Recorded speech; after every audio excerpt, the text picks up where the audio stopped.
La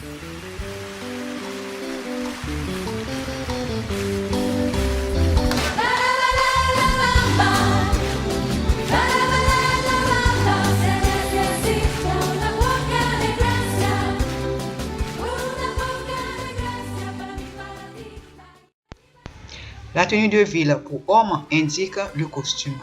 Il est composé d'une veste, d'un pantalon et parfois d'un gilet. On le porte habituellement avec une chemise, une cravate et parfois une pochette. Elle indique aussi un pantalon, une chemise et une cravate. Mais le costume reste le plus formel. Appelé aussi complet veston ou complet cravate, le costume est classique quand il est réalisé dans un tissu et une couleur unique, alors que le complet de fantaisie est confectionné dans des tissus différents et de différentes couleurs. On distingue deux grandes catégories de costumes de ville, le costume droit et le costume croisé. Le costume droit reste et demeure actuellement le plus porté.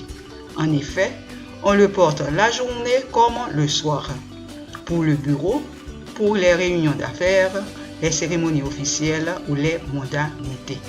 Le costume droit peut comporter un bouton, 2 boutons et même 3 boutons.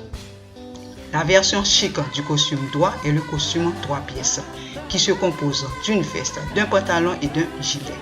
Il donne un air distingué, sérieux et professionnel. Le port de la cravate est obligatoire car il devient carrément disgracieux, inélégant sans elle.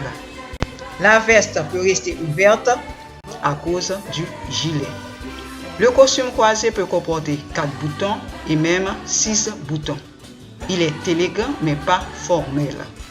Selon l'heure et les circonstances, la tenue de ville revêt des nuances.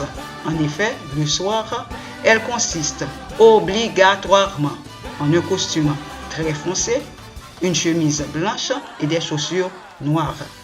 Pendant la journée, le costume peut être clair, le costume peut être marron et la chemise de couleur. Mais si les circonstances l'exigent, comme par exemple des funérailles, une cérémonie officielle, le costume redevient sombre et la chemise blanche, les chaussures noires. Donc, un homme doit toujours posséder un costume sombre, une chemise blanche et des chaussures noires pour les circonstances où il doit être formel. Des normes strictes régissent aussi le port du costume. En effet, l'élégance demande que les poignets de la chemise dépassent de 1 à 3 cm les manches du costume. Il en est de même pour le col de la chemise. En ce qui concerne la cravate, elle est parfaitement inscrite à l'angle du col de la chemise, complètement boutonnée, et sa longueur convenable se situe au niveau du bord supérieur de la ceinture. De même, les plis du pantalon doivent être bien visibles. En règle générale, la veste du costume se porte fermée. On ne l'ouvre que si l'on s'assied. Quel que soit le nombre de boutons de la veste, ne boutonnez jamais celui du bas. 2 boutons, 3 boutons et même 6 boutons. Et pour en finir, n'oubliez pas que le costume droit 2 pièces reste le plus porté et qu'il s'impose comme le costume de référence, la tenue de ville par excellence. Merci et aux prochaines vidéos.